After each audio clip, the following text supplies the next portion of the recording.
नमस्कार दोस्तों। आज हम कक्षा 10वीं के अध्याय 4 के एक महत्वपूर्ण 5 अंकों के प्रश्न को सरल करेंगे और उसे समझेंगे।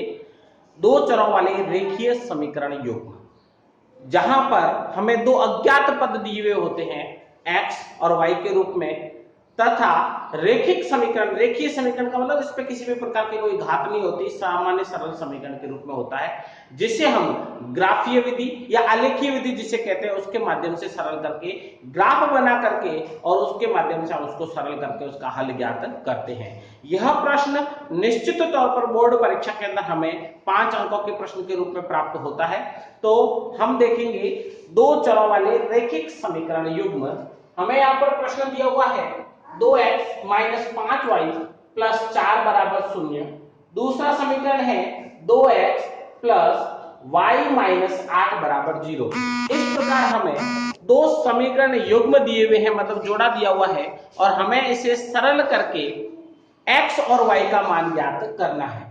सबसे पहले हम एक समीकरण में x और y का मान ज्ञात करेंगे, फिर दूसरे में ज्ञात करके उसको ग्राफ के रूप में निरूपित करके हम इसका हल ज्ञात करेंगे। जब हम इसे सरल करेंगे तो हम x या y किसी एक को लेफ्ट हैंड साइड में रख करके बाकी सारे पदों को राइट हैंड साइड में भेज करके एक समीकरण तैयार करेंगे, और उसके बाद उसमें एक अज्ञात पद का मान हम हमारी तरफ से रखते हुए दूसरे पद का मान ज्ञात करके इसे सरल करेंगे। तो देखते हैं किस प्रकार इसे सरल करते हैं। सबसे पहले अगर मैं यहां पर x का मान ज्ञात करूं तो ये 2x बराबर में हो जाएगा 5y माइनस 4। x बराबर 5y माइनस 4 बटा 2, इसे हमने दे दिया समीकरण 3। देखिए 5y माइनस का था तो उस पक्ष में जाते ही प्लस का हो गया, और 4 प्लस का था उधर जाते ही माइनस का हो गया। यहाँ 2 है वो x के साथ गुणा में था, गुणा वाला जब पक्षांतरित होता है तो भाग में जाता है। इस प्रकार हमें समीकरण 3 प्राप्त हुआ। यहां पर हम बॉक्स बनाते हैं x और y का मान रखने के लिए। हमें x और y के मिनिमम 2 या अधिकतम 3 मान के रूप में ज्ञात करने हैं। अब यहां पर x स्वतंत्र पद के रूप में है जिसके साथ कुछ भी नहीं है, लेकिन y उलझा हुआ पद है। जो पद उलझा हुआ होता है समीकरण के साथ संयुक्त होता है, उसका मान हम हमारी इच्छा से रखेंगे, और ऐसा मान रखेंगे कि समीकरण सरल होकर के x का हमें एक सिंपल मान प्राप्त हो जाए। तो यहां पर हम सोच करके y का मान रखते हैं। माना y बराबर हमने रख दिया 0। अगर हम y का मान 0 रखेंगे तो x बराबर हो जाएगा 5 गुणा 0 माइनस 4 बटा 2। 5 का 0 से गुणा 0, इसका मान आ जाएगा माइनस का 4 बटा 2, बराबर में आ जाएगा माइनस का 2। मतलब हम y का मान जब 0 रखते हैं तो हमें x का मान माइनस 2 प्राप्त होता है। इसी प्रकार अगर मैं रखूं y बराबर 2 तो x बराबर हो जाएगा 5 गुणा 2 माइनस 4 बटा 2। 5 दूनी 10, माइनस 4 क्या हो गया 6 बटा 2 का मान आ गया 3। मतलब हम जब y का मान 2 रखते हैं तो x का मान हमको 3 प्राप्त होता है। इसी प्रकार अगर मैं y का मान रख दूं 4 तो x बराबर 5 गुणा 4 माइनस 4 बटा 2। 5 और 20, 20 में से 4 गए 16, और 16 बटा 2 का मान आ जाएगा 8। तो यहां पर जब हमने मान रखा 4 तो इसका मान प्राप्त हुआ 8। इस प्रकार हमने समीकरण 1 के अंदर x और y के 3 मान प्राप्त किए। यही प्रक्रिया हम समीकरण 2 में भी करेंगे। जैसे यहां लिखता हूं 2x बराबर 8 माइनस y, x बराबर 8 माइनस y बटा 2, इसे हमने दे दिया समीकरण 4। देखिए y प्लस का था उधर जाके माइनस का हो गया, 8 माइनस का था पक्षांतरित होते प्लस का हो गया, तो हमने प्लस वाले पद को आगे लिख दिया और y माइनस वाले पद को पीछे लिख दिया। अब हम इसी प्रकार जैसे हमने समीकरण 1 को सरल किया था, x और y के मान ज्ञात करेंगे, और उलझा हुआ पद इसमें भी y लिया है हमने, तो हम y का मान हम हमारी इच्छा से रखेंगे और ऐसा मान रखेंगे जिससे समीकरण सरल होकर के x का मान हमको प्राप्त हो। तो यहां पर देखते हैं, माना y बराबर रख दिया 0 तो x बराबर क्या हो जाएगा 8 माइनस 0/2 बराबर आ जाएगा 4। जैसे ही हम y का मान 0 रखेंगे यहाँ पर आ जाएगा 4। मैंने y बराबर रख दिया 2, तो x बराबर हो जाएगा 8 माइनस 2/2, तो यह हो जाएगा 6। 6 में 2 का भाग 3 बार, 2 रखने पर 3। और इसी प्रकार अगर 4 रखेंगे तो हमें प्राप्त हो जाएगा 2। हम यहाँ रख के देखते हैं, y बराबर 4, तो x बराबर हो जाएगा 8 माइनस 4/2 और 4/2 का मान आ जाएगा 2।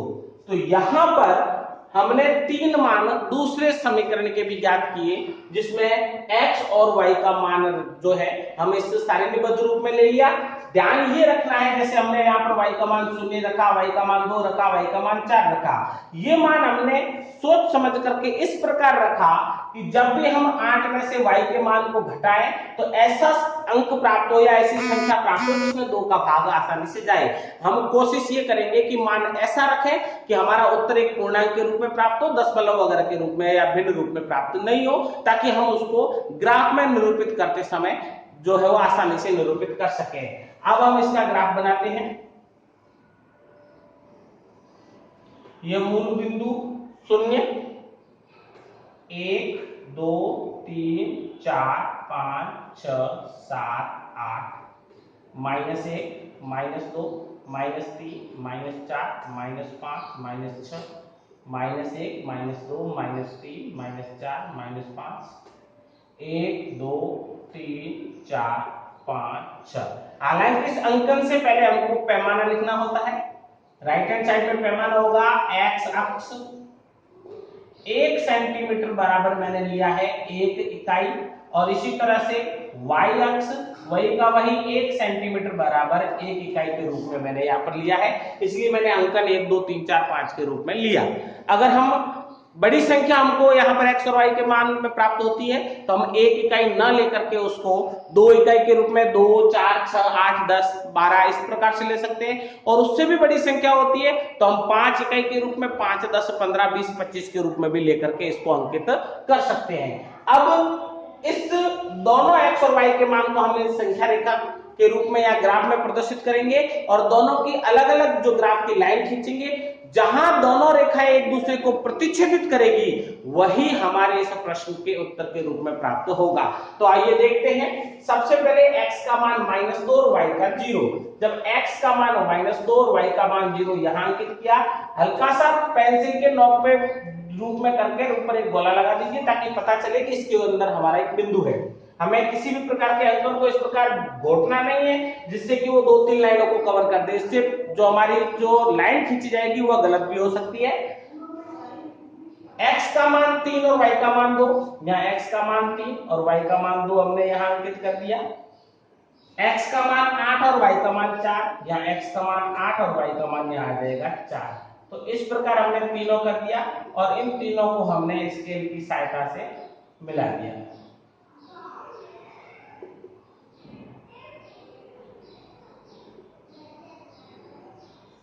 अब हम दूसरे समीकरण का करते हैं।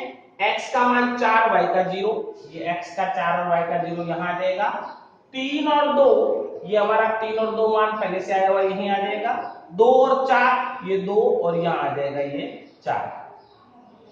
जब हम इनको भी एक लाइन के रूप में मिला देते हैं, हम देखते हैं कि दोनों ग्राफ ने यहाँ प्रतिच्छेदित किया इस बिंदु पर।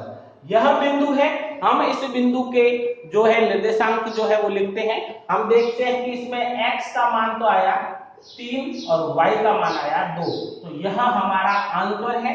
दिए गए समीकरण के अंदर x का मान 3 और y का मान हमें 2 प्राप्त होता है।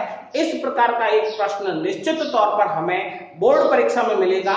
ध्यान रखने योग्य बात यह है कि ग्राफ बनाते समय सबसे पहले पैमाना लिखना बहुत आवश्यक है, और उसके साथ में जब भी हम समीकरण 3 और 4 बना करके मान रखते हैं तो हमें मान इस प्रकार रखना है कि हर के अंदर जो भी अंक है उसका भाग ऊपर प्राप्त होने वाले अंक में पूर्णतः जाए और हमें एक सरल अंक प्राप्त हो, ताकि हमें ग्राफ के अंदर अंकित करने में उससे किसी भी प्रकार की समस्या या जो है दिक्कत का सामना न करना पड़े। इस प्रकार हम बहुत आसानी से इस प्रश्न को करके अपने पूरे अंक प्राप्त कर सकते हैं।